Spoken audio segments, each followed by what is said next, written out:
rest of you guys doing at that point? I mean, were you with him in LA, or were you? No, well, Chris and myself resign ourselves to Oklahoma still. Oh, okay. We love that. We just love it there.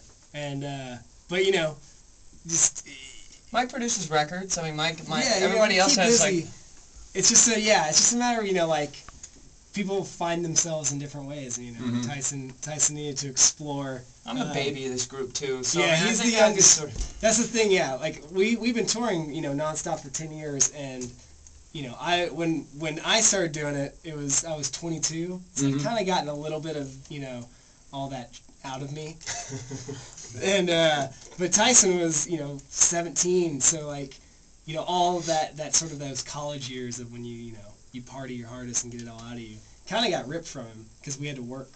Right. Yeah. No, and believe it or not, I was actually a good kid up until I was about 25, and I just sort of was like, man, screw this, I'm just going for it. And met a lot of bad people and did a lot of bad things and wrote a lot of good songs. So I guess the balance is there. Oh yeah, bad experiences can create good art. I guess so. For sure. I hope so. And I'm sure the experiences weren't completely bad. I read somewhere though that you guys weren't completely satisfied with that last album. Is that true?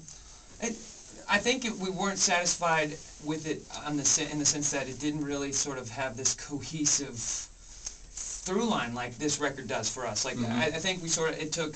What were we saying when we were skating one night? We were like, because I remember we were like coming around Fish's house and like we were like, it's like this record has the follow through that the last record wanted. Like the last record every record we've ever written as a band has been just a collection of songs with no sort of direct through line. Nick and I started this just being songwriters, and our first record was a collection of songs that happened to be a great little Polaroid of the end of our high school years.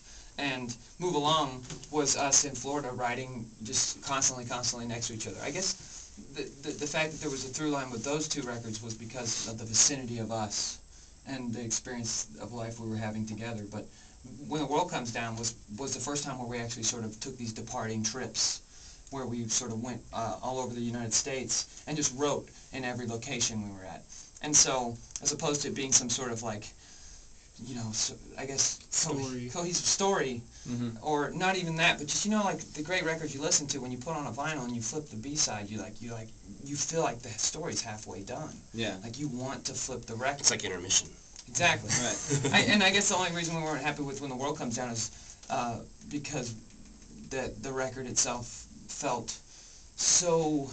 Well, it's one of those things. Like, I mean, we're proud as hell of everything we put out. Otherwise, we wouldn't put it out. Right. I think we really suffered the song is bigger than the record last time. Okay. Which at the end of the day, when you're so proud of all these other songs that nobody ever heard, you don't really know if it was a personal success or not.